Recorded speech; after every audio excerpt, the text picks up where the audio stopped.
Kung ating matatandaan, 2 taon na ang nakalipas nang muntik ng maikasa ang isa sa pinakaaabangan laban nating mga Pinoy sa Bantamweight Division sa pagitan ng The Monster ng Japan na si Naoya Inoue kontra sa pambato ng Pinas na si John Riel Cuadro Alas Casimero.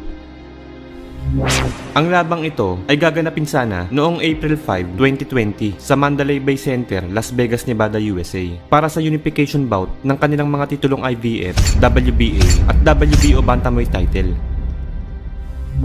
Ngunit sa kasamaang palad nga po mga brad, hindi ito natuloy dahil sa hindi inaasahang paglaganap noon ng COVID-19 pandemic. At para nga po hindi masayang ang paghahanda ni Cuadro Alas na noong mga panahong iyon ay kasalukuyang nasa US para sa nalalapit sanang laban niya kay Naoya Inoue, ay itinapat na lang ito sa isa sa mga top upcoming prospect noon ng West Africa na si Doc Maika alias The Babyface Terminator. Bagamat sa labang ito mga brad ay underdog ang tigagana, ay walang boxer ang dapat magkumpiyansa kapag nakaharap ang fighter na ito. Dahil sa undefeated record pa lang nito na 24 na panalo, ay 5 lamang sa mga ito ang maswerteng nakatawid ng 12 rounds. At 19 dito ay tinapos niya sa pamamagitan ng knockout. May mataas na 76% knockout ratio. Kaya naman masasabi nating may lakas at hindi din basta-bastang fighter itong tinaguri ang The Terminator ng bansang Africa. Idagdag mo pa ang paglahok nito noon sa 2012 Olympic Men's Flyweight Division kung saan siya ang nagrepresenta ng kanilang bansa. Pumasok bilang professional taong 2012 sa edad na 22 anyos. Sa umpisa ng karera nitong si Doc Maika mga brad ay napaka-impresibong record agad ang kanyang naitala. 13 sunod-sunod na panalo kung saan lahat po ito ay tinapos niya sa pamamagitan ng knockout. At yan po ay nangyari sa loob lamang ng 3 taon, mula 2012 hanggang 2015. Naging WBO African Bantamweight Champion taong 2014 nang talunin niya ang kababayan at kapwa niya undefeated na si Echo Wilson sa pamamagitan ng knockout sa ika-8 round.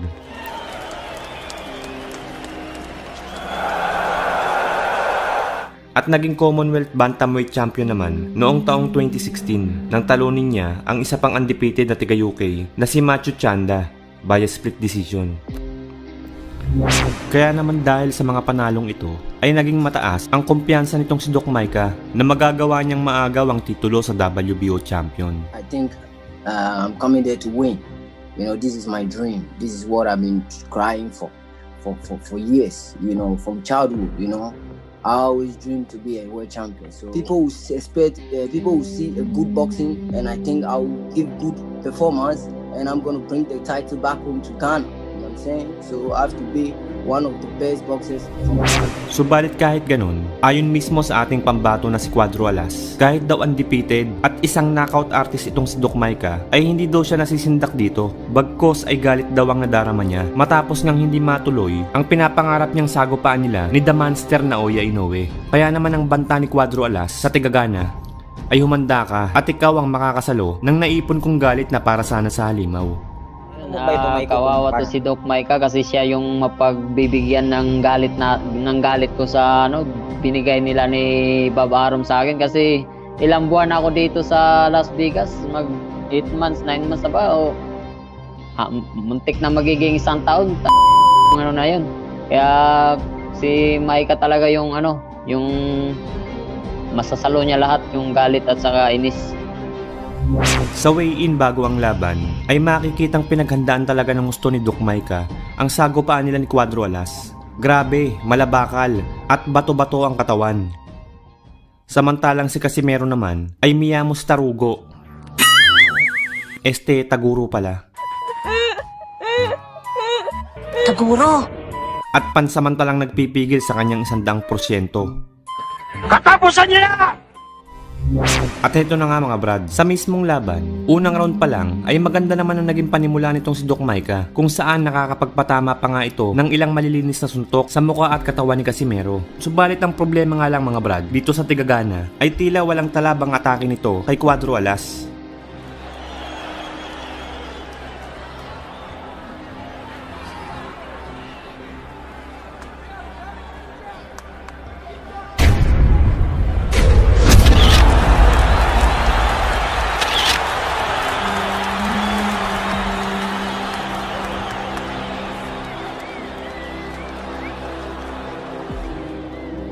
Sa round 2 ay dito nang unang bumagsak si Maika matapos itong tamaan ni Casimero ng isang solidong left hook sa may sentido.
Plano na sanang tapusin ni Cuadro Alas ang laban sa round na ito mga brad. Subalit may tibay din talaga itong Ghanaian fighter, kaya kabibiliban mo din talaga ang puso nito pagdating sa laban.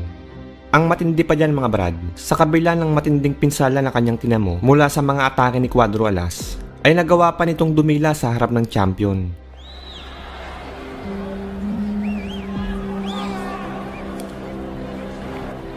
Pagsapit ng round 3 ay dito na tuluyang binaklas ni John Riel si Doc Maika.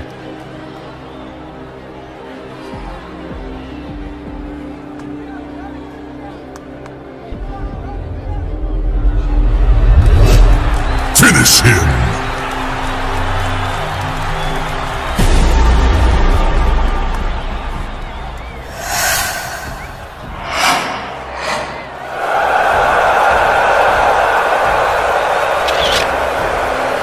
Matapos ang dalawang magkasunod na impresibong panalo, ng angas ng Pinas John Riel Casimero sa mga undefeated na sina Amnat Ruenrong,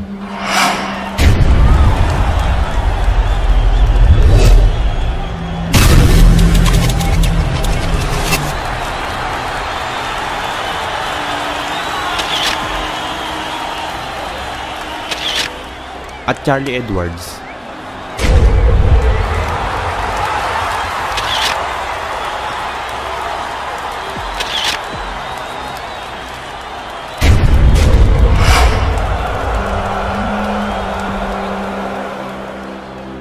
Ay muntik na sanang maikasa noon ang isa sa pinakamalaking laban sa Super Flyweight Division. Ito ay sa pagitan ni Cuadro Alas at ng nooy pound for pound king na si Roman Chocolatito Gonzales. Ngunit sa kasamaang palad nga po ay hindi ito natuloy matapos malasap ni Gonzales ang kanyang kauna-unahang talo sa kamay ng underdog na Thai fighter na si Srisake Trongbisay.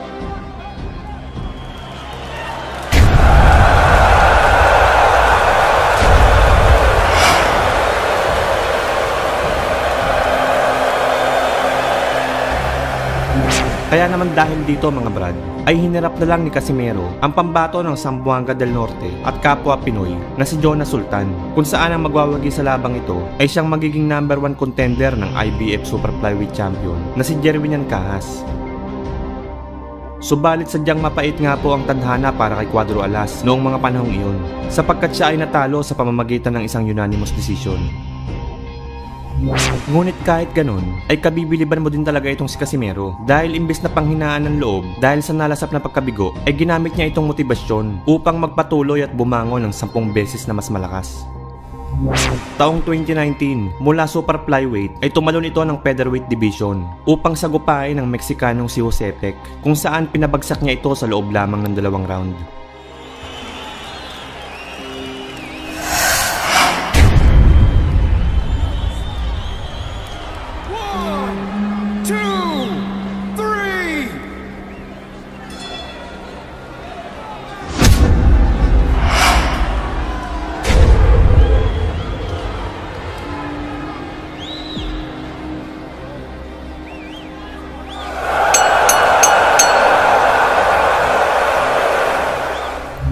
Matapos nito, isang taon lamang ang nakalipas ay muli itong bumaba ng dibisyon patungong bantamweight upang sunod namang sagupain ang Japanese fighter na si Kenya Yamashita kung saan tinalo niya ito via technical knockout sa round 6.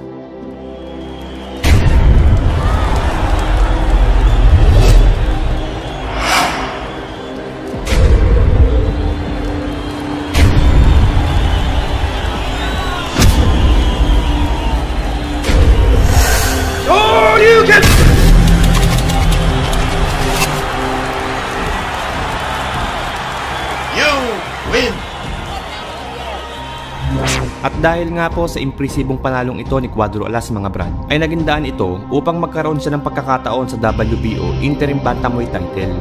At dito ay nakasagupa niya ang knockout artist na si Ricardo Espinosa Franco, isa ding Meksikano, na kilala sa alias na The Cobra. Bago maganap ang kanilang sagupaan, ay galing ang Meksikano sa 13 sunod-sunod na impresibong panalo, kung saan 12 sa mga ito ay tinapos niya sa pamamagitan ng knockout.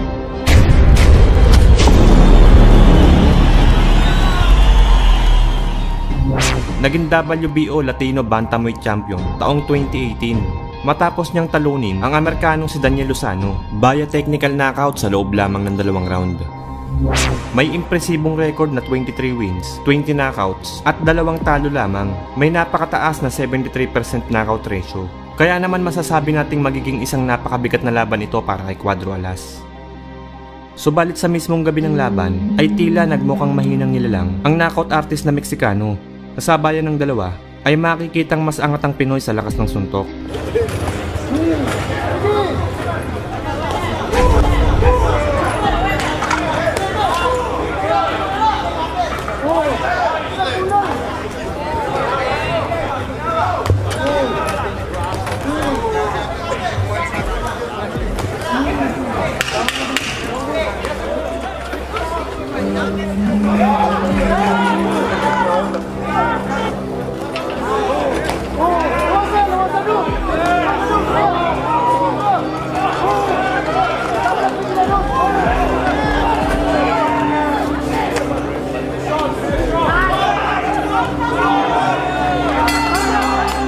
Sa round 3 ay mapapansing nahihirapang makatama si Franco.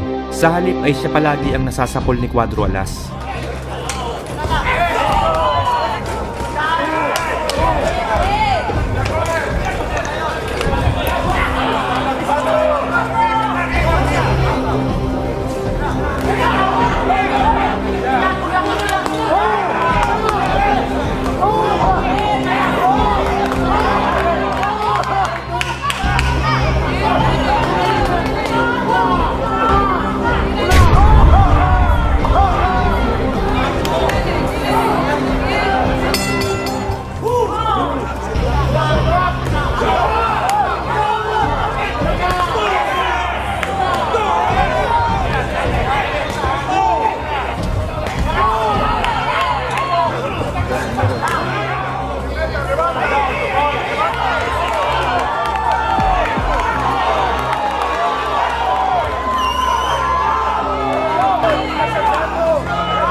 Pagsapit ng round 6 ay dito na unti-unting lumambot ang tigasing Meksikano dahil sa mga atake ni Casimero.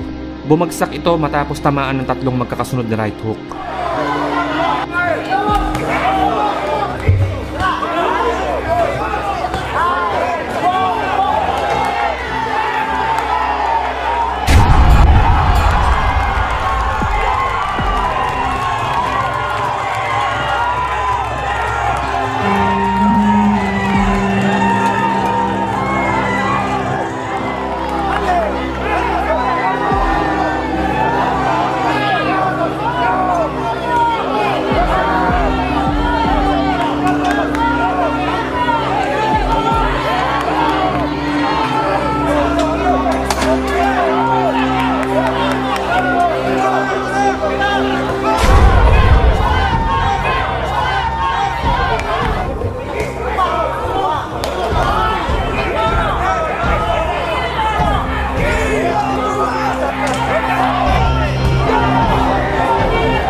Sa sumunod na round, ay bahagyang nakabawi ang Meksikano kung saan nakapag-connecta rin ito ng ilang malilinis na patama kay Casimero. Subalit tila walang epekto ito sa tigasing mukha ni Cuadro Alas.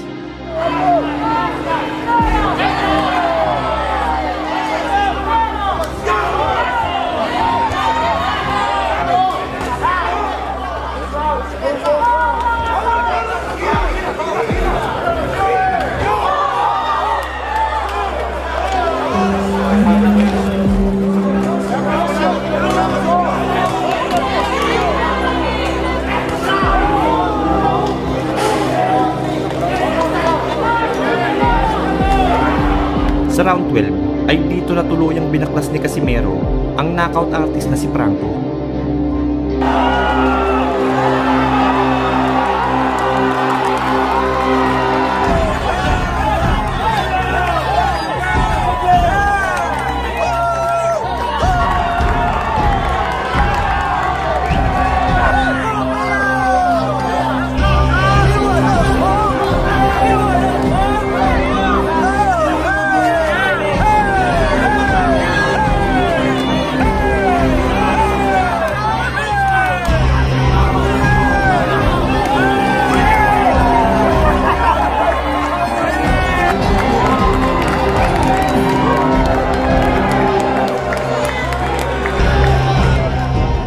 Kung nagustuhan mo ang bidyong to, ay huwag kalimutan mag-like, share, subscribe, at pakikalimbang mo na din yung kampana para pag nag-upload ako ay isa ka sa mga una makakapanood.